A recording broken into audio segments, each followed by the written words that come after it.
കർത്താവിൻ്റെ നാമം വാഴ്ത്തപ്പെടുമാറാകട്ടെ. ഈ തലമുറയിൽ ദൈവഹിതം നിവർത്തിക്കുക എന്ന ലക്ഷ്യത്തോടെ പ്രവർത്തിച്ചു വരുന്ന ബരാക്ക ഇൻ്റർനാഷണൽ മിനിസ്ട്രീസിൻ്റെ ദി വേർഡ് ഓഫ് ട്രൂത്ത് എന്ന വേദ പഠന പരമ്പരയിലേക്ക് നിങ്ങളെ ഏവരെയും ഹാർദവമായി സ്വാഗതം ചെയ്യുന്നു. കഴിഞ്ഞ നാളുകളിൽ ഈ പ്രവർത്തന മുഖാന്തരം അനേകരുടെ ആത്മീയ ജീവിതത്തിന് ഉന്നമനം ലഭിച്ചിട്ടുണ്ട് എന്നുള്ളത് ഞങ്ങൾ മനസ്സിലാക്കുന്ന ഒരു വസ്തുതയാണ്. അനേകരുടെ പ്രാർത്ഥനാ വിഷയങ്ങളിൽ നിന്ന് പ്രാർത്ഥിപ്പാനും അനേകരുടെ ആത്മീയമായിട്ടുള്ള ചോദ്യങ്ങൾക്ക് ഉത്തരം പറഞ്ഞു കൊടുക്കുവാനും അത് അവരുടെ ആത്മീയ ജീവിതത്തിന് വളർച്ചയ്ക്ക് നിദാനമായി തീർന്നു എന്നുള്ളതും ഞങ്ങൾ മനസ്സിലാക്കുന്നു. തുടർന്നും ഈ പ്രവർത്തനം ദൈവഹിത പ്രകാരം മുന്നോട്ട് കൊണ്ടുപോകാൻ ഞങ്ങൾ കർത്താവിൽ ശരണപ്പെടുന്നു. കഴിഞ്ഞ നാളുകൾ ഈ പ്രവർത്തനത്തെ ഓർത്ത് പ്രാർത്ഥിച്ച എല്ലാ പ്രിയപ്പെട്ടവർക്കും ഞങ്ങൾ നന്ദി പറയുന്നു. ഇന്നും നമുക്ക് വേദ പഠനത്തിലേക്ക് ശ്രദ്ധ തിരിക്കാം. പാസ്റ്റർ ജെയ്സ് ജോസഫ് തുടർന്ന് ദൈവവചനം ശുശ്രൂഷിക്കുന്നതാണ്. കർത്താവിൻ്റെ നാമം വാഴ്ത്തപ്പെടുമാറാകട്ടെ.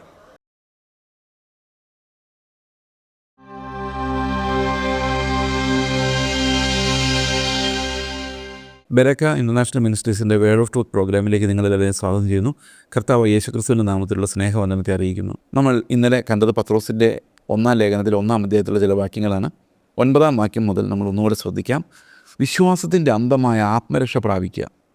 Obtaining the outcome of your faith which is the salvation of our soul. ഈ വിശ്വാസത്തിൻ്റെ അന്തം എന്ന വാക്ക് ഇംഗ്ലീഷ് എഴുതിയിരിക്കുന്ന ഔട്ട്കം. നമ്മൾ വിശ്വസിക്കുന്നുണ്ട് നമുക്ക് എന്ത് ഔട്ട്കമാണ് ഉണ്ടാകുന്നത്. ഇവിടെയാണ് ഇന്ന് ക്രിസ്തീയ സമൂഹം മുഴുവൻ തെറ്റിദ്ധരിപ്പിക്കപ്പെട്ടിരിക്കുന്നത്. എന്താണ് ഈ വിശ്വാസം എന്ന് പറയുന്നത്? വിശ്വാസത്തിൻ്റെ ലക്ഷ്യം എന്താണ്? നിങ്ങൾ വിശ്വസിക്കുന്നതുകൊണ്ട് നിങ്ങൾ എന്താണ് ഉദ്ദേശിക്കുന്നത്? ഈ പ്രാണൻ ക്രിസ്തുവിനെ പോലെ ആകാൻ വേണ്ടിയാണോ നിങ്ങൾ വിശ്വസിക്കുന്നത്? വിശ്വാസത്തിൻ്റെ ഔട്ട്കം എന്ന് പറയുന്നത് ക്രിസ്തുവിനെ പോലെ ആവുക എന്നുള്ളതാണോ, അതോ ഇവിടെയുള്ള എന്തെങ്കിലും പ്രാപിക്കുക എന്നുള്ളതാണോ? നമ്മളെപ്പോഴും വിശ്വാസത്തെക്കുറിച്ച് പറയുന്നത് വിശ്വസിക്കപ്പെടുത്തല്ലേ, ദൈവം തരും തരും തരും. ഇത് ഈ ലോകത്തെ സംബന്ധിക്കുന്ന ഒരു കാര്യമായിട്ട് മാറി. എന്തെല്ലാമാണ് വിശ്വസിക്കാൻ നമ്മളോട് ആവശ്യപ്പെടുന്നത്? അടുത്ത വർഷം നിങ്ങളുടെ അവസ്ഥ മാറും, നിങ്ങളുടെ തലമുറകൾ അനുഗ്രഹിക്കപ്പെടും, നിങ്ങളുടെ ദേശത്ത് മാനിക്കും. ഈ നശിച്ചു പോകുന്ന ദേശത്ത് എന്ത് മാനിക്കാനാണ്? ഒരുപക്ഷെ ഞാൻ ഇങ്ങനെ പറയുമ്പോൾ നിങ്ങൾ വിചാരിക്കുമായിരിക്കും ഈ ഭൂമിയിലെ ജീവിക്കണ്ടേ, ഇവിടെ കുറച്ച് മാനമൊക്കെ ഇല്ലേ? പക്ഷേ വേദപുസ്തകം അങ്ങനെയല്ല പറയുന്നത്. ഇവിടെ ഒന്നും നമുക്ക് പുകഴാനില്ല. നമുക്ക് മനോഹരമായൊരു ജീവിതം ദൈവം തന്നിട്ടുണ്ട്. ഒരുപക്ഷെ കഷ്ടങ്ങളായാലും ദുഃഖങ്ങളായാലും സന്തോഷമായാലും പോവർട്ടി ആയാലും പ്രോസ്പെരിറ്റി ആയാലും എല്ലാം ദൈവമാണ് ആ നല്ല ദാനങ്ങളാൽ നമ്മളെ കൊണ്ടുപോകുന്നത്. നമ്മുടെ ജോയ് എന്ന് പറയുന്ന പൈസയിലല്ല ഇരിക്കുന്നത്. നമ്മുടെ ജോയ് എന്ന് പറയുന്നത് നമ്മുടെ വെൽബീയിങ്ങിലോ ഹെൽത്തിലോ അല്ല, ക്രിസ്തുവിലാണ്. നമ്മളൊരു നിമിഷം ഒന്ന് ആലോചിച്ച് നോക്കുക. ഒരു വീട്ടിൽ ഞാനിരിക്കുന്നു, അല്ലൊരു ഹാളിൽ ചർച്ചിലിരിക്കുന്നു. ചർച്ചിലൊരു സ്നേഹവിരുന്നുണ്ടെന്ന് സങ്കല്പിക്കുക. 2 ഡോറുണ്ട് ചർച്ചിന്. ഒന്നിൽ നിങ്ങൾക്ക് സൈഡിലൂടെ ഇറങ്ങിപ്പോകാം, അല്ലെങ്കിൽ ബാക്കിലൂടെ ഇറങ്ങിപ്പോകാം. സൈഡിലൂടെ ഇറങ്ങി പോവുകയാണെങ്കിൽ അവിടെ കഞ്ഞിയും പയറുമാണ് നിങ്ങൾക്ക് ലഭിക്കുന്നത്. എന്നാൽ പുറകിലത്തെ ഡോറിലൂടെ ഇറങ്ങിയാൽ അവിടെ ചിക്കൻ ബിരിയാണിയാണ് എന്ന് വിചാരിക്കുക. പല മലയാളികളും പറയും ഞങ്ങൾക്ക് ചോറും കറിയാണ് ഇഷ്ടമെന്ന് പറഞ്ഞാലും ഈ ചിക്കൻ ബിരിയാണി ഉണ്ടെങ്കിൽ അങ്ങോട്ട് തിരിയുന്നവരാണ് വലിയൊരു പങ്കാൾക്കാർ. അപ്പോൾ ഒരു 100 പേരുള്ള ചർച്ചിൽ ബഹുഭൂരിപക്ഷവും ഈ ചിക്കൻ ബിരിയാണിയുടെ കൂടെ പോകും. അതാണ് ഈ ലോകം. അങ്ങനെയാണ്. കുറച്ചുകൂടെ മഹത്വമുള്ളത്, കുറച്ചും കൂടെ രസമുള്ളത്, രുചിയുള്ളത്, കാണാൻ ഭംഗിയുള്ളത്, ഇതിന് പുറകെയാണ് ലോകം പോകുന്നത്. അപ്പോൾ നിങ്ങളൊരു നിമിഷം ചിന്തിക്കുക, ഇന്ത്യയുടെ പ്രധാനമന്ത്രി ആ ഹാളിലുണ്ട്. അദ്ദേഹം പറയാണ് എനിക്ക് കഞ്ഞി മതി എന്ന് പറഞ്ഞ് കഞ്ഞി കുടിക്കുന്ന ഡോറിലേക്ക് പോവുകയാണെങ്കിൽ എനിക്ക് നല്ല ഉറപ്പുണ്ട് അവിടെ ഇരിക്കുന്ന ഒരു വലിയ പങ്കാൾക്കാർ ഇദ്ദേഹത്തിലൂടെ കഞ്ഞി കുടിക്കാൻ വേണ്ടി ആ വഴിയിലോട്ട് പോകും. അതിനർത്ഥം എന്താണ്? ശരിക്കും ആനന്ദം വരുന്ന ബിരിയാണിയെന്നോ കഞ്ഞിയെന്നോ അല്ല, ആരാണ് നമ്മുടെ കൂടെ ഉള്ളതെന്നുള്ളതാണ്. അതാണ് അവിടുത്തെ ആനന്ദം. നിങ്ങൾ ദാരിദ്ര്യത്തിലാണോ സന്തോഷത്തിലാണോ സമ്പത്തിലാണോ എന്നുള്ളതൊന്നും പ്രശ്നമില്ല. കർത്താവ് നിങ്ങളുടെ കൂടെ ഉണ്ടെങ്കിൽ അതാണ് ആനന്ദം. കർത്താവ് കൂടെ ഉണ്ടെങ്കിൽ ദാരിദ്ര്യവും നമുക്ക് പ്രശ്നമില്ല, പ്രോസ്പെരിറ്റിയും നമുക്ക് പ്രശ്നമില്ല. Because Christ is the source of our joy. നമ്മുടെ രക്ഷയുടെ, നമ്മുടെ വിശ്വാസത്തിൻ്റെ അന്തം അല്ലെങ്കിൽ ടാർഗറ്റ് എന്ന് പറയുന്നത് ഒരിക്കലും നമ്മൾ സമ്പത്തുണ്ടാക്കുകയെന്നോ അവിടെ സെറ്റിലാവുന്നുള്ളതല്ല. എപ്പോഴും അത് ക്രിസ്തുവാണ്. കർത്താവിനെ നമുക്ക് ലഭിക്കുക എന്നുള്ളതാണ്. അതാണ് നമ്മളെ ശരിക്കും ആനന്ദിപ്പിക്കുന്നത്.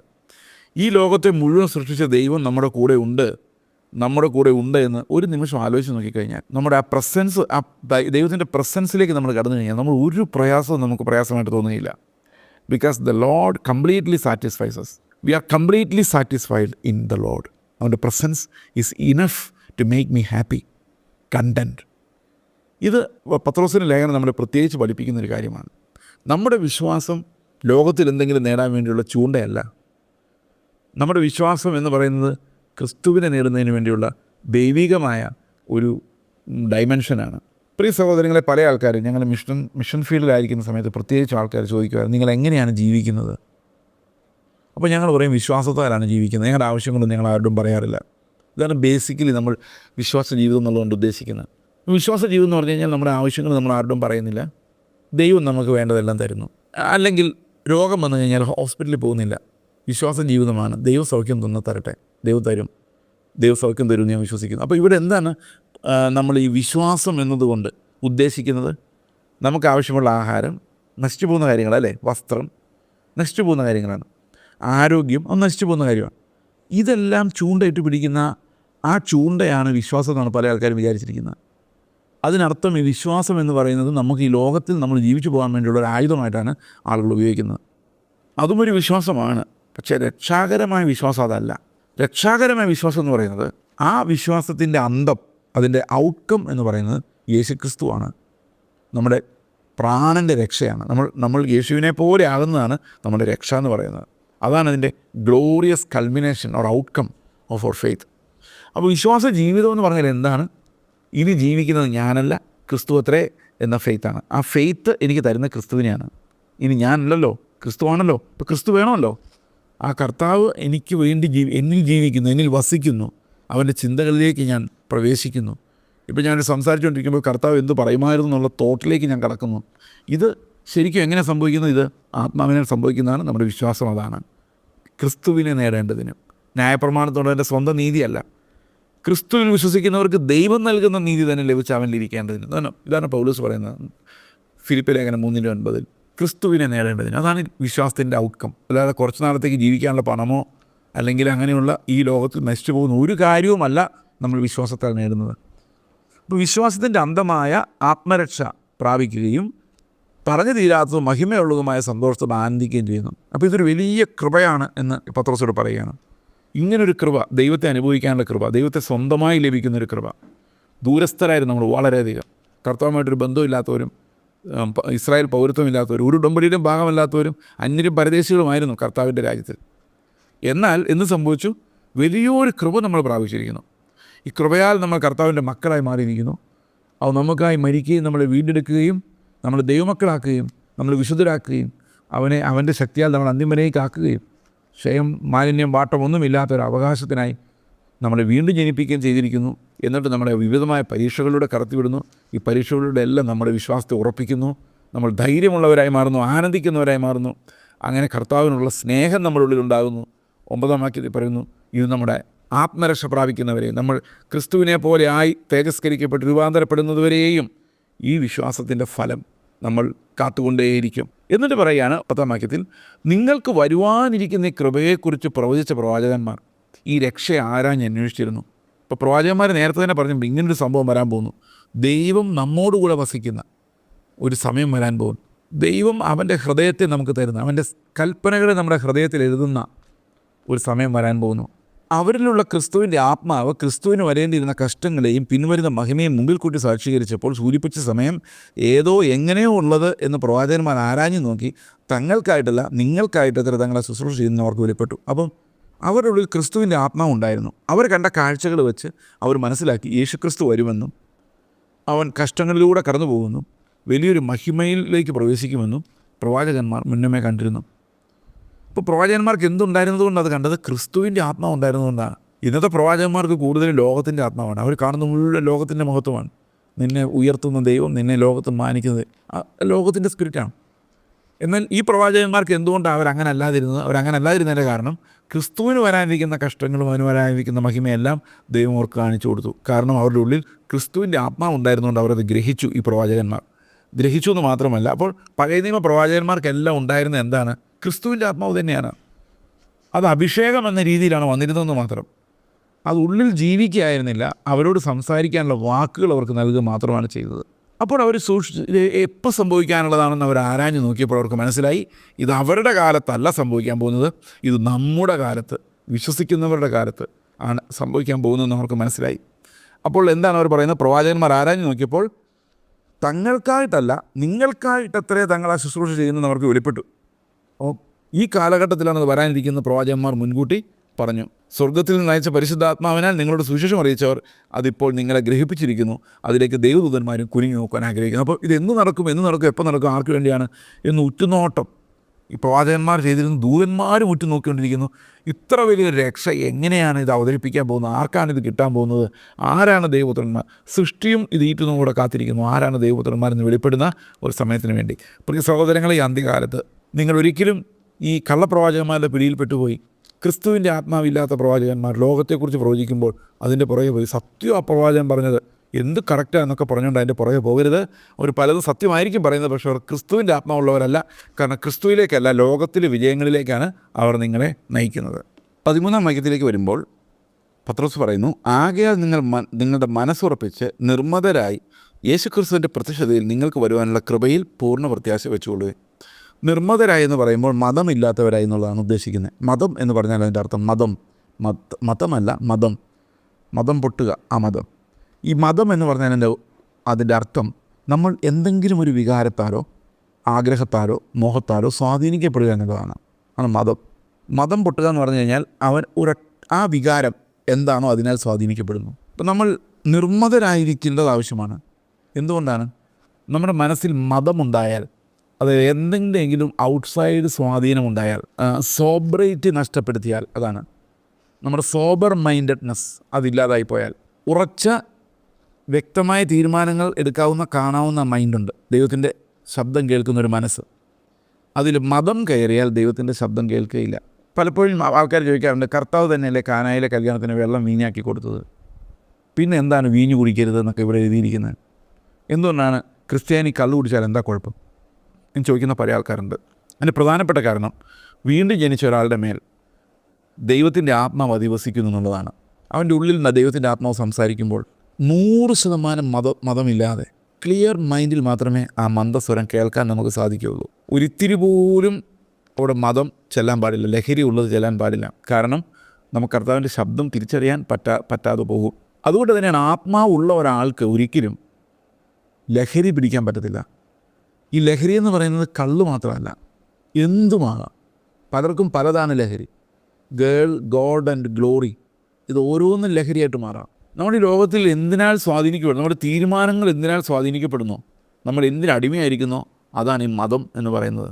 മതം makes a slaves of our emotions. നമുക്കതിനപ്പുറത്തേക്ക് നീങ്ങാൻ പറ്റത്തില്ല. അപ്പോൾ അങ്ങനെ നിർമ്മതത്വം അല്ലെങ്കിൽ സൊബ്രൈറ്റി എന്ന് പറയുന്നത് യാതൊന്നിനാലും സ്വാധീനിക്കപ്പെടാതെ ആത്മാവ് എന്തു പറഞ്ഞാലും അനുസരിക്കാൻ പറ്റുന്ന രീതിയിലുള്ള ആ അവൈലബിലിറ്റിയാണ്. I am available for the Lord. കർത്താവ് എന്തു പറഞ്ഞാലും കേൾക്കാൻ ഐ എം റെഡി. ശിഷ്യന്മാരുടെ ചെവിയാണത്. അപ്പോൾ ദൈവത്തിൻ്റെ കൃപയിൽ നമ്മൾ പൂർണ്ണ പ്രത്യാശ വയ്ക്കണമെങ്കിൽ നമ്മൾ നിർമ്മതത്വമുള്ളവരായിരിക്കണം. നിങ്ങൾ ഒരു നിമിഷം ആലോചിക്കുക, ലോകത്തിൽ ഏതെങ്കിലും സമ്പത്ത് നിങ്ങൾ ആഗ്രഹിക്കുന്നു, അല്ലെങ്കിൽ ലോകത്തിൻ്റെ മാനം നിങ്ങൾ ആഗ്രഹിക്കുന്നു, നിങ്ങളുടെ ജീവിതം മുഴുവൻ അതിനാൽ കൺട്രോൾഡ് ആണെങ്കിൽ നിങ്ങൾക്ക് ഒരിക്കലും കർത്താവിൻ്റെ കൃപയിൽ പൂർണ്ണ പ്രത്യാശ വയ്ക്കാൻ സാധിക്കത്തില്ല. കാരണം നമ്മുടെ ഡിസിഷൻസ് എല്ലാം ആ സൈഡിലോട്ട് പോകും, നമ്മുടെ ചിന്തകളെല്ലാം ആ സൈഡിലേക്ക് പോകും, ലോകത്തിലേക്ക് പോകും. പത്രോസ് പറയുന്നൊരു കാര്യം, നമ്മൾ നിർമ്മതത്വം, അതായത് നമ്മൾ ഒന്നിനാലും സ്വാധീനിക്കപ്പെടാത്തൊരു സോബർ മൈൻഡഡ്നെസ് നമുക്കുണ്ടെങ്കിൽ മാത്രമേ, അതുകൊണ്ട് നിങ്ങൾ മനസ്സുറപ്പിച്ച് നിർമ്മതരായി യേശുക്രിസ്തുവിൻ്റെ പ്രത്യക്ഷതയിൽ നിങ്ങൾക്ക് വരുവാനുള്ള കൃപയിൽ പൂർണ്ണ പ്രത്യാശ വെച്ചുകൊള്ളുവിൻ. അപ്പോൾ ദൈവം നമ്മുടെ അന്ത്യം വരെയും കാക്കുമെന്നും കർത്താവ് വരുമ്പോൾ നമ്മൾ പൂർണ്ണമായൊരു കൃപ എന്താണെന്ന് മനസ്സിലാക്കുമെന്നും ആ കൃപയിൽ പൂർണ്ണമായൊരു പ്രത്യാശ, ഒരു മടിയില്ലാത്ത സംശയമില്ലാത്തൊരു പ്രത്യാശ നമ്മൾ ആ കൃപയിൽ വെക്കണം. അതായത് കർത്താവ് വരുമ്പോൾ ഞാൻ പോകും, തേജസ്കരിക്കപ്പെടും, എൻ്റെ വിശ്വാസത്തിൻ്റെ അന്തം അത് ആർക്കും എടുത്തു മാറ്റാൻ പറ്റത്തില്ല എന്ന് 100% ഞാൻ എൻ്റെ ഹൃദയത്തിൽ ഉറക്കേണ്ടത് ആവശ്യമാണ്. അവിടെ ബലഹീനമായി പോകരുത്, പ്രത്യാശ ദുർബലമായി പോകരുത് എന്ന് അപ്പോസ്തലനായ പത്രോസ് നമ്മോട് പറയുന്നു. പണ്ട് നിങ്ങളുടെ അജ്ഞാനകാലത്തുണ്ടായിരുന്ന മോഹങ്ങളെ മാതൃകയാക്കാതെ നിങ്ങളെ വിളിച്ച വിശുദ്ധൻ ഒത്തവണ്ണം അനുസരണമുള്ള മക്കളായി എല്ലാം നടപ്പിലും വിശുദ്ധരാകുവാൻ. അപ്പോൾ sanctification is something that happens inside you. നിങ്ങളിലുണ്ടാകുന്ന അനുസരണത്തിലേക്ക് നയിക്കുന്നു. അങ്ങനെ അനുസരണത്തിലേക്ക് നയിക്കുമ്പോൾ നമ്മുടെ പ്രവൃത്തികളിലും നമ്മൾ വിശുദ്ധരായി മാറുന്നു. അതായത് വിശുദ്ധന് യോജിച്ച പ്രവൃത്തി നമ്മളിലുണ്ടാകുന്നു, എ പെർഫെക്റ്റ് ഒബീഡിയൻസ്. പക്ഷേ ഈ പ്രവൃത്തി എന്ന് പറയുന്നത് കൊണ്ടല്ല നമുക്ക് വിശുദ്ധി ഉണ്ടാകുന്നത്, ആ വിശുദ്ധിയുള്ള പ്രവൃത്തികൾ നമ്മളിൽ നിന്ന് ഉണ്ടാവുകയാണ് ചെയ്യുന്നത്. ക്വാളിറ്റിയുള്ള, ക്രിസ്തുവിൻ്റെ സ്വഭാവമുള്ള, ക്രിസ്തുവിൻ്റെ സ്നേഹമുള്ള പ്രവൃത്തികൾ നമ്മളിൽ നിന്നും ഉണ്ടാകുന്നു. ഞാൻ വിശുദ്ധനാകിയാൽ നിങ്ങളും വിശുദ്ധരായിരിക്കുമെന്ന് എഴുതിയിരിക്കുന്നുണ്ട്. അപ്പോൾ ഇവിടെ ഒരു വലിയൊരു കാര്യം നമ്മുടെ ശ്രദ്ധയിൽ വരേണ്ടത്, നമുക്ക് വിശുദ്ധി എന്ന് പറയുന്നത് നമ്മുടെ ആരുടെയും വിശുദ്ധിയല്ല, നമ്മുടെ അധ്വാനമല്ല, ഇതെല്ലാം ദൈവത്തിൻ്റെ വിശുദ്ധിയാണ്. അവൻ എങ്ങനെ വിശുദ്ധനായിരിക്കും? നാം അവൻ്റെ വിശുദ്ധി പ്രാപിക്കേണ്ടതിന്, എബ്രായ ലേഖനം വായിച്ചപ്പോൾ നമ്മൾ കണ്ട കാര്യമാണ്, നാം അവൻ്റെ വിശുദ്ധി പ്രാപിക്കേണ്ടതിന് അവൻ നമ്മെ ബാലശിക്ഷ കഴിച്ചു വളർത്തുന്നു. നാം അവൻ്റെ വിശുദ്ധിയാണ് പ്രാപിക്കേണ്ടത്. അതാണ് ഞാൻ പറഞ്ഞത്, നമ്മുടെ വിശ്വാസത്തിൻ്റെ അന്തം നമുക്ക് യേശു ക്രിസ്തുവിനെ ലഭിക്കുക എന്നുള്ളതാണ്. ക്രിസ്തുവിനുള്ള എല്ലാ അനുഗ്രഹങ്ങളും, ആ നീതിയും വിശുദ്ധിയും തേജസ്സും എല്ലാം നമുക്കുള്ളതാണ്. അപ്പോൾ വിശുദ്ധീകരണം എന്ന് പറയുന്നത് നമ്മൾ കുറച്ച് വെള്ളവസ്ത്രം ധരിക്കുന്നതോ ആഭരണം ഊരി മാറ്റുന്നതോ ക്ലീൻ ഷേവ് ചെയ്യുന്ന ഇങ്ങനെ പുറമേ ഉള്ള ഒന്നുമല്ല. യേശു ക്രിസ്തുവിൻ്റെ സ്നേഹത്തിലേക്ക് പ്രവേശിക്കുന്നതാണ്. അതാണ് വിശുദ്ധീകരണം. അവിടെ നിന്നുണ്ടാകുന്ന പ്രവൃത്തികളാണ് വിശുദ്ധമാക്കപ്പെട്ട പ്രവൃത്തികൾ, ജീവനുള്ള പ്രവൃത്തികളാണ്. ഈ ജീവനുള്ള പ്രവൃത്തികൾ നമ്മളിൽ നിന്നുണ്ടാകണം. അതെങ്ങനെ ഉണ്ടാകണം? ദൈവം വിശുദ്ധനായിരിക്കുന്നത് പോലെ നമ്മളും വിശുദ്ധരായിരിപ്പിനെന്ന് എഴുതിയിരിക്കുന്നുവല്ലോ. അപ്പോൾ ഇവിടെ പറയുന്നൊരു കാര്യം, ദൈവത്തിനൊരു മുഖപക്ഷമില്ലാത്തതുകൊണ്ട് നമ്മൾ ഈ രക്ഷയെ ഗൗരവമായി എടുക്കണം. മുഖപക്ഷം കൂടാതെ ഓരോരുത്തരുടെ പ്രവൃത്തിക്ക് തക്കവണ്ണം ന്യായം വിധിക്കുന്നവനെ നിങ്ങൾ പിതാവെന്ന് വിളിക്കുന്നുവെങ്കിൽ നിങ്ങളുടെ പ്രവാസകാലം ഭയത്തോടെ കഴിപ്പിൻ. അപ്പോൾ ഇത് എന്ത് പശ്ചാത്തലമാണ് ഇവിടെ പറയുന്നത്? നമ്മൾ പ്രവാസികളാണ്, പരദേശികളാണ്. അപ്പോൾ നമ്മുടെ മുമ്പിൽ കർത്താവുണ്ട്. കർത്താവ് മുഖപക്ഷമില്ലാത്തവരാണ്. എല്ലാവരെയും ഒരുപോലെ ഒരേ കുറ്റത്തിന് ഒരേ രീതിയിൽ ശിക്ഷിക്കാൻ പറ്റുന്ന ദൈവമാണ്. ദൈവം ഒരു മുഖത്തെയും പ്രത്യേകമായി റെസ്പെക്റ്റ് ചെയ്യുന്നില്ല. അതുകൊണ്ട് നമ്മൾ ഭയത്തോടെ ഈ പ്രവാസകാലം കഴിക്കണം എന്ന് പറയുന്നു. ഈ ഭയത്തോടെ എന്ത് ഭയമാണത്? നമ്മോട് കാണിച്ചിരിക്കുന്ന കൃപ, നമ്മോട് കാണിച്ചിരിക്കുന്ന തന്നിരിക്കുന്ന വാഗ്ദത്തങ്ങൾ, നമ്മൾ അന്ത്യം വരെയും കാക്കുന്ന കർത്താവിൻ്റെ കരുണ, ഇതെല്ലാം ഓർക്കുമ്പോൾ നമുക്കൊരു ഉൾക്കിടിലം ഉണ്ടാകണം. ഞാൻ എവിടെ പോയി വീണ് നശിക്കേണ്ടവനായിരുന്നു. നിങ്ങളൊരു വലിയ പ്രിസിപ്പിസിന് മുമ്പിൽ അല്ലെങ്കിൽ ഒരു വലിയ ഗർത്തത്തിന് മുകളിൽ നിൽക്കുകയെന്ന് വിചാരിച്ചോ. നിങ്ങളുടെ കാല് തെറ്റി താഴോട്ട് വീണു. പക്ഷേ ഒരാൾ നിങ്ങളെ പിടിച്ച് മുകളിൽ കയറ്റി. എന്നിട്ട് നിങ്ങൾ താഴോട്ട് നോക്കുമ്പോൾ നിങ്ങൾക്കൊരു ഭയം തോന്നുന്നില്ലേ? എന്താ ഭയം? ദൈവം ന്യായമായി വിധിച്ചിരുന്നെങ്കിൽ അവിടെ പോയി കിടക്കേണ്ടതായിരുന്നു ഞാൻ. പക്ഷേ അവൻ്റെ കരുണ എന്നെ രക്ഷിച്ചിരിക്കുന്നു. ഇഞ്ചോടിഞ്ച് നമ്മൾ രക്ഷപ്പെടുകയായിരുന്നു. നീതിമാൻ പ്രയാസേന രക്ഷപ്രാപിക്കുന്നു. അവൻ്റെ ഉള്ളിൽ ആ ഉൾക്കിടിലമുണ്ട്. എൻ്റെ ദൈവമേ, ഒന്ന് സ്ലിപ്പായിരുന്നെങ്കിൽ. പക്ഷെ നീ എന്നെ വീണു പോകാതെ കാത്തു. ഇതൊരു ഭയമുണ്ടാക്കുന്ന കാര്യമാണ്. കാരണം ദൈവം നമ്മോട് കാണിച്ചിരിക്കുന്നത് കരുണയാണ്. ന്യായം വിധിക്കുകയാണെങ്കിൽ നമ്മളെല്ലാം നരകത്തിൽ പോകേണ്ടവരാണ്. പക്ഷെ കരുണ കാണിക്കുന്ന പിതാവിനെ നമ്മൾ പിതാവേ എന്ന് വിളിക്കുന്നു. ആ പിതാവ് നമ്മെ കാത്തു സംരക്ഷിക്കുക. നമ്മളിൽ ഭയമുണ്ടാക്കണം. രക്ഷ അവൻ്റെ കയ്യിലുള്ളത് കൊണ്ട് ഞാൻ അവനെ ഭയപ്പെടുന്നു എന്നാണ് സങ്കീർത്തനക്കാരൻ പറയുന്നത്. ശിക്ഷ കയ്യിലുള്ളത് കൊണ്ടല്ല, രക്ഷ അവൻ്റെ കയ്യിലിരിക്കുന്നതുകൊണ്ടാണ് ഞാൻ അവനെ ഭയപ്പെടുന്നത്. വ്യർത്ഥവും പിതൃപാരമ്പര്യവുമായുള്ള നിങ്ങളുടെ നടപ്പിൽ നിങ്ങളെ വീണ്ടെടുത്തിരിക്കുന്നത് പൊന്ന് വെള്ളി മുതലായി അഴിഞ്ഞു പോകുന്ന വസ്തുക്കളെ കൊണ്ടല്ല, ക്രിസ്തു എന്ന നിർദോഷവും നിഷ്കളങ്കവുമായ കുഞ്ഞാടിൻ്റെ വിലയേറിയ രക്തം കൊണ്ടത്രേ എന്ന് നിങ്ങൾ അറിയുന്നുവല്ലോ. അപ്പോൾ വ്യർത്ഥവും പിതൃപാരമ്പര്യവുമായുള്ള നിങ്ങളുടെ നടപ്പ്. ഇപ്പം നമ്മുടെ നടപ്പെല്ലാം രണ്ട് കാര്യങ്ങളിൽ സംഗ്രഹിക്കാം. ഒന്നത് വ്യർത്ഥമാണ്, മറ്റൊന്ന് പാരമ്പര്യമനുസരിച്ചുള്ളതാണ്. ഈ പാരമ്പര്യത്തിന് ഭയങ്കര ശക്തിയാണ്. ഞാൻ പലപ്പോഴും വളരെ അത്ഭുതത്തോടെ നോക്കി നിന്നിട്ടുണ്ട്. ക്രിസ്തുവിൻ്റെ രക്തത്താൽ നമ്മൾ വീണ്ടെടുക്കപ്പെട്ടു. ഈ പിതൃപാരമ്പര്യത്തിൽ നിന്നാണ് നമ്മളെ രക്ഷിച്ചത്. നമ്മുടെ പിതാക്കന്മാരുടെ പാരമ്പര്യം, അതിൽ നിന്ന് നമ്മൾ രക്ഷിച്ചത്. നേരത്തെയൊക്കെ പാരമ്പര്യ സഭകളെന്ന് പറഞ്ഞു കഴിഞ്ഞാൽ കത്തോലിക്ക സഭയും യാക്കോബ സഭയൊക്കെ ആയിരുന്നു. എന്നാൽ ഇന്ന് പാരമ്പര്യ സഭകളെന്ന് പറഞ്ഞു കഴിഞ്ഞാൽ പെന്തക്കോസ് സഭകളാണ്. പാരമ്പര്യ പെന്തക്കോസ് ഇത് ഭയങ്കര, ശരിക്കും പറഞ്ഞാൽ വലിയൊരു ടേൺ അറൗണ്ടാണ്. പിതൃപാരമ്പര്യം, നമ്മുടെ അപ്പച്ചന്മാർ നടന്ന വഴി, ഇതും പറഞ്ഞാൽ പിതൃപാരമ്പര്യമാണ്. വ്യർത്ഥമായ പിതൃപാരമ്പര്യത്തിൽ നിന്ന്, വ്യർത്ഥവും പിതൃപാരമ്പര്യവുമായുള്ള നിങ്ങളുടെ നടപ്പിൽ നിന്നും നിങ്ങളെ വീണ്ടെടുത്തിരിക്കുന്നത് പൊന്ന് വെള്ളി മുതലായി അഴിഞ്ഞു പോകുന്ന വസ്തുക്കളെ കൊണ്ടല്ല. പിന്നെ എന്തുകൊണ്ടാണ്? ക്രിസ്തു എന്ന നിർദോഷവും നിഷ്കളങ്കവുമായ കുഞ്ഞാടിൻ്റെ വിലയേറിയ രക്തം കൊണ്ട് അത്രയും നിങ്ങൾ അറിഞ്ഞിരിക്കുന്നത്. നിങ്ങളെ കാശ് കൊടുത്ത് വാങ്ങിച്ചതല്ല, നിങ്ങളെ രക്തം കൊടുത്ത് വീണ്ടെടുത്തതാണ്. നിങ്ങൾ കുഞ്ഞാടിന് സ്വന്തമാണ്. നിങ്ങളൊരു പിതൃപാരമ്പര്യത്തിന് സ്വന്തമല്ല. നിങ്ങളുടെ നടപ്പ് ക്രിസ്തു ഇല്ലാത്ത നടപ്പാണെങ്കിൽ ആ നടപ്പ് വ്യർത്ഥമാണ്. ഓക്കെ, ഇന്നും പാരമ്പര്യം പറയുന്ന ആൾക്കാരുണ്ട്. അവരുടെ അപ്പന്മാരുടെ ചരിത്രം പറഞ്ഞിട്ട് പറയും ഞങ്ങൾ വലിയ കുടുംബത്തിൽ നിന്നാണ്. നീ ഏത് കുടുംബത്തിലെയാണ്? ഇവിടെ എല്ലാം ചോദിക്കുന്നൊരു ചോദ്യം നാട്ടിൻപുറത്തല്ല. അപ്പൻ്റെ പേരെന്തോ, കുടുംബമേതാ? എന്തിനാന്ന് വെച്ച് കഴിഞ്ഞാൽ ഈ പിതൃപാരമ്പര്യത്തിൽ രസിക്കാൻ വേണ്ടിയാണ്. ഈ പിതൃപാരമ്പര്യത്തിനകത്തുള്ളൊരു രസം ഏത് നാട്ടിൽ നിന്നാണ്? ചില പ്രദേശങ്ങളിൽ നിന്നാണെങ്കിൽ അവർ പറയും അത് അങ്ങനെ വരുന്നത്. ഇത് അങ്ങനെ ഒരു സ്വഭാവമാണ് ഈ പിതൃപാരമ്പര്യത്തെയുള്ള ഗ്ലോറിഫിക്കേഷൻ. ചില സഭകളിൽ മറ്റ് സഭകളിൽ നിന്ന് വിവാഹം പോലും കഴിക്കാൻ അവർ സമ്മതിക്കില്ല. കാരണം പിതൃപാരമ്പര്യം, ഇതിൽ നിന്ന് അവർ വീണ്ടെടുക്കപ്പെട്ടിട്ടില്ല. അതാണ് എൻ്റെ കുഴപ്പം. ഈ ക്രിസ്തുവിൻ്റെ രക്തത്താലുള്ള വീണ്ടെടുപ്പ് അനുഭവിച്ചാലേ പിതൃപാരമ്പര്യത്തിൻ്റെ നടപ്പിൽ നമുക്ക് രക്ഷപ്പെടാൻ പറ്റുകയുള്ളൂ. ഇവിടെ പറയുന്ന വ്യർത്ഥവും പിതൃപാരമ്പര്യവുമായുള്ള നിങ്ങളുടെ നടപ്പിൽ നിന്ന് നിങ്ങളെ വീണ്ടെടുത്തിരിക്കുന്നത് പൊന്ന് വെള്ളി മുതലായി അഴിഞ്ഞു പോകുന്ന വസ്തുക്കളെ കൊണ്ടല്ല. നാളെ ഇതിൻ്റെ വാല്യൂ തീർന്നു പോവുകയില്ല. പിന്നെയോ ക്രിസ്തു എന്ന നിർദോഷവും നിഷ്കളങ്കവുമായ കുഞ്ഞാടിൻ്റെ വിലയേറിയ രക്തം കൊണ്ടത്രേ എന്ന് നിങ്ങൾ അറിയുന്നുവല്ലോ.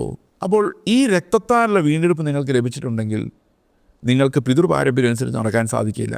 കാരണം അങ്ങനെ നമ്മളിൽ ഒട്ടിപ്പിടിച്ചിരുന്ന ചില പാപങ്ങൾ, ജാതി ചിന്തകൾ, പാരമ്പര്യ ചിന്തകൾ, ഇതിൽ നിന്ന് നിങ്ങൾ വിടുവിക്കപ്പെടുന്നു എന്ന് പറഞ്ഞു കഴിഞ്ഞാൽ അതിനർത്ഥം നിങ്ങളുടെ മേൽ കർത്താവിൻ്റെ രക്തം തളിക്കുന്നു എന്നുള്ളതാണ്. അപ്പം പിന്നെ നമുക്ക് പിതൃപാരമ്പര്യത്തിൻ്റെ കണക്കുകളൊന്നുമില്ല. We only glory in the Lord and in our weaknesses. ക്രിസ്തുവിനെ നിർദോഷവും നിഷ്കളങ്കവുമായ കുഞ്ഞാടിൻ്റെ രക്തം കൊണ്ടത്ര നിങ്ങൾ അറിയുന്നുവല്ലോ. അവൻ ലോകസ്ഥാപനത്തിന് മുമ്പ് മുന്നറിയപ്പെട്ടവനും അവൻ മുഖാന്തരം ദൈവത്തിൽ വിശ്വസിക്കുന്ന നിങ്ങൾ നിമിത്തം ഈ അന്ത്യകാലത്ത് വെളിപ്പെട്ടവനുമാകുന്നു. അപ്പോൾ ലോകസ്ഥാപനത്തിന് മുൻപേ അറിയപ്പെട്ടവൻ എന്ന് പറഞ്ഞാൽ എന്താണ് അതിനർത്ഥം? He was known before the foundations of the world. ഈ ലോകമുണ്ടാകുന്നതിന് മുമ്പ്, പ്രപഞ്ചം ഉണ്ടാകുന്നതിന് മുമ്പ്, എന്തെങ്കിലും ഒന്ന് സൃഷ്ടിക്കപ്പെടുന്നതിന് മുമ്പ് തന്നെ അറിയപ്പെട്ടിരുന്ന ക്രിസ്തുവാണ് നമുക്ക് വെളിപ്പെട്ടിരിക്കുന്നതെന്നാണ് ഈ വാക്യം നമ്മളെ പഠിപ്പിക്കുന്നത്. അവിടെ പറയുന്നത് അവൻ ലോകസ്ഥാപനത്തിന് മുൻപേ അറിയപ്പെട്ടവനും, he was foreknown before the foundation of the world, മുന്നറിഞ്ഞ് അറിയപ്പെട്ടവനും അവൻ മുഖാന്തരം ദൈവത്തിൽ വിശ്വസിക്കുന്ന നിങ്ങൾ നിമിത്തം ഈ അന്ത്യകാലത്ത് വെളിപ്പെട്ടവനുമാകുന്നു. അപ്പോൾ ക്രിസ്തു മുഖാന്തരമുള്ള വിശ്വാസികൾക്ക് വേണ്ടി അന്ത്യകാലത്ത് കർത്താവ് വെളിപ്പെട്ടുവെങ്കിലും അവൻ സൃഷ്ടിക്ക് മുമ്പേ ഉള്ളവനും സൃഷ്ടിക്ക് മുമ്പേ നമ്മുടെ രക്ഷകനായി നിത്യപുരോഹിതനായി അഭിഷേകം ചെയ്യപ്പെട്ടവനുമാകുന്നു. അപ്പോൾ പുത്രനായ ക്രിസ്തു സകല ലോകത്തിന് മുൻപേ നമുക്കായി നിയമിക്കപ്പെടുകയും തക്ക സമയത്ത് അവൻ നമുക്കായി വെളിപ്പെടുകയും ചെയ്തു എന്നാണ് ഈ വാക്യം നമുക്ക് മനസ്സിലാക്കി തരുന്നത്. അപ്പോൾ പ്രപഞ്ചമുണ്ടാകുന്നതിന് മുമ്പ്, ലോകമുണ്ടാകുന്നതിന് മുമ്പ് കർത്താവ് നമ്മെ അവനിൽ തിരഞ്ഞെടുത്തു, അവനെ നമ്മുടെ രക്ഷകനായി മുന്നറിഞ്ഞു, തക്ക സമയത്ത് നമുക്ക് വേണ്ടി അവനെ വെളിപ്പെടുത്തി. നിങ്ങളുടെ വിശ്വാസവും പ്രത്യാശയും ദൈവത്തിൽ വെച്ച് കൊള്ളേണ്ടതിന് ദൈവം അവനെ മരിച്ചവരിൽ നിന്ന് എഴുന്നേൽപ്പിച്ച് അവനെ തേജസ് കൊടുത്തുമിരിക്കുന്നു. അപ്പോൾ ദൈവം എന്ത് ചെയ്തു? പുത്രനെ എഴുന്നേൽപ്പിച്ചു. എന്തിനെഴുന്നേൽപ്പിച്ചു? നമ്മൾ വിശ്വാസവും പ്രത്യാശയും ഉയർത്തെഴുന്നേൽപ്പിക്കുന്നവനായ ദൈവത്തിൽ വെക്കേണ്ടതിന്. ഈ ഒരു വാക്യം നമുക്ക് പല സ്ഥലത്തും ബൈബിളിൽ ആവർത്തിക്കപ്പെടുന്ന കാണാം. നമ്മുടെ അതിക്രമങ്ങൾ നിമിത്തം മുറിവേറ്റും നമ്മുടെ നീതീകരണത്തിനായി ഉയർപ്പിച്ചുമിരിക്കുന്ന യേശുക്രിസ്തുവിനെ മരണത്തിൽ നിന്ന് ഉയർപ്പിച്ചവനായ ദൈവത്തിൽ, പിതാവിൽ വിശ്വസിക്കുന്നവർക്ക് നീതി കണക്കിടപ്പെടുന്നു. റോമാലേഖനം 4-ാം അധ്യായത്തിൻ്റെ അവസാനത്തെ 2 വാക്യം നമുക്ക് മനസ്സിലാവും. അതുപോലെ പുനരുത്ഥാനത്തെക്കുറിച്ചുള്ള വാഗ്ദത്തം നമ്മെ പ്രത്യാശയുള്ളവരാക്കി മാറ്റുന്നു. കാരണം ക്രിസ്തുവിൽ മരിച്ചവർ ക്രിസ്തുവിനോടുകൂടി ഉയർക്കും. ക്രിസ്തുവിൽ മരിച്ചവർ ക്രിസ്തുവിനോടുകൂടി ഉയർക്കും. അത് നമുക്ക് വാഗ്ദത്തമായി അവശേഷിക്കുന്നു. നിങ്ങളുടെ വിശ്വാസം പ്രത്യാശ ദൈവത്തിൽ വെച്ച് കൊള്ളേണ്ടതിന് ദൈവം അവനെ മരിച്ചവരിൽ നിന്ന് എഴുന്നേൽപ്പിച്ച് അവന് തേജസ് കൊടുത്തിരിക്കുന്നു. എന്നാൽ സത്യം അനുസരിക്കായാൽ നിങ്ങളുടെ ആത്മാക്കളെ നിർവ്യാജമായ സഹോദര പ്രീതിക്കായി നിർമ്മലീകരിച്ചിരിക്കുന്നത് കൊണ്ട് ഹൃദയപൂർവ്വം അന്യോന്യം ഉറ്റു സ്നേഹിക്കുവിൻ. ഈ സ്നേഹിക്കുക എന്ന് പറയുന്നത് എവിടെ നിന്ന് വരും? എവിടെ നിന്നാണ് ഈ സ്നേഹം ഉണ്ടാകുന്നത്? ഇവിടെ പത്രോസ് പറയുന്നു, നിങ്ങൾ സത്യം അനുസരിക്കാൽ, അതായത് ക്രിസ്തുവിനെ അനുസരിക്കാൽ, ഈ സത്യത്തിൻ്റെ പരിജ്ഞാനത്തിലേക്ക് നിങ്ങൾ വന്നതിനാൽ നിങ്ങളുടെ ആത്മാക്കളെ നിർവ്യാജമായ സഹോദരപ്രീതി, അതിനാണ് സ്നേഹം എന്ന് പറയുന്നത്. നിർവ്യാജമായ സഹോദരപ്രീതി. ബാക്കി എല്ലാ സഹോദരപ്രീതിയിലും കുറച്ച് തട്ടിപ്പുണ്ട്, കുറച്ച് വ്യാജമുണ്ട്. എന്നാൽ നിർവ്യാജമായ സഹോദരപ്രീതിക്കായി നിങ്ങളെ നിർമ്മലീകരിച്ചിരിക്കുന്നത് കൊണ്ട് ഹൃദയപൂർവ്വം അന്യോന്യം ഉറ്റു സ്നേഹിപ്പിൻ. അപ്പോൾ നമ്മുടെ ഹൃദയത്തെ ദൈവം എന്ത് ചെയ്തു? നിർമ്മലീകരിച്ച്, ക്ലീനാക്കി. അതുകൊണ്ട് നമുക്ക് സ്നേഹിക്കാൻ പറ്റുന്നത്. ഈ സഹോദരപ്രീതി നമ്മളിൽ ഉണ്ടാകേണ്ടതിന് നമ്മളുണ്ടെങ്കിൽ അസൂയയും കുശുമ്പും വൈരാഗ്യവും എല്ലാം എടുത്തു കളഞ്ഞു. മറ്റുള്ളവരോട് ക്ഷമിക്കാൻ പറ്റാത്ത കഠിന ഹൃദയത്തെ ദൈവം ഉരുക്കി കളഞ്ഞു. എന്നിട്ട് പറയുകയാണ്, നിർവ്യാജമായ സഹോദരപ്രീതിക്കായി നിർമ്മലീകരിച്ചിരിക്കുന്നത് കൊണ്ട് ഹൃദയപൂർവ്വം അന്യോന്യം ഉറ്റു സ്നേഹിക്കുവിൻ. കാരണം നമ്മളെ സ്നേഹിക്കാൻ വേണ്ടി വിളിച്ചിരിക്കുന്നതുകൊണ്ട് തന്നെ നമ്മുടെ ഹൃദയത്തെ അവൻ നിർമ്മലമാക്കിയിരിക്കുന്നു. കെടുന്ന ബീജത്താലല്ല, കെടാത്തതിനാൽ ജീവനുള്ളതായി നിലനിൽക്കുന്നതുമായ ദൈവവചനത്താൽ തന്നെ നിങ്ങൾ വീണ്ടും ജനിച്ചിരിക്കുന്നു. അപ്പോൾ എന്ത് ചെയ്തിരിക്കുന്നു? ഒരിക്കലും അവസാനിക്കാത്ത, കെട്ടുപോകാത്ത ഒരു വിത്ത് നമ്മുടെ ഉള്ളിൽ ഇട്ടിരിക്കുന്നു. നമ്മൾ വീട് ജനിപ്പിക്കാൻ നേരത്ത് നാളെ കെട്ടുപോകുന്ന ഒരു വിത്തല്ല ഇട്ടിരിക്കുന്നത്. കെടുന്ന ബീജത്താലല്ല, കെടാത്തതിനാൽ ജീവനുള്ളത് നിലനിൽക്കുന്നതുമായ ദൈവവചനത്താൽ തന്നെ നിങ്ങൾ വീണ്ടും ജനിച്ചിരിക്കുന്നു. അപ്പോൾ നമ്മൾ വീണ്ടും ജനിച്ചു എന്ന് പറഞ്ഞു കഴിയുമ്പോൾ അത് നിത്യമായ ജീവനിലേക്കാണ് ജനിക്കുന്നത്. അത് ദൈവത്തിൻ്റെ നിത്യമായ വചനത്താലാണ്. അവിടെ പറയുന്നത് കെട്ടുപോകുന്നതിനാലല്ല, നിലനിൽക്കുന്ന ദൈവവചനത്താൽ നമ്മൾ വീണ്ടും ജനിച്ചിരിക്കുന്നു. സകല ജഡവും പുല്ലുപോലെയും അതിൻ്റെ ഭംഗിയെല്ലാം പുല്ലിൻ്റെ പൂ പോലെയുമാകുന്നു. പുല്ലുവാടി പൂതിർന്നു പോയി, കർത്താവിൻ്റെ വചനം എന്നേക്കും നിലനിൽക്കുന്നു.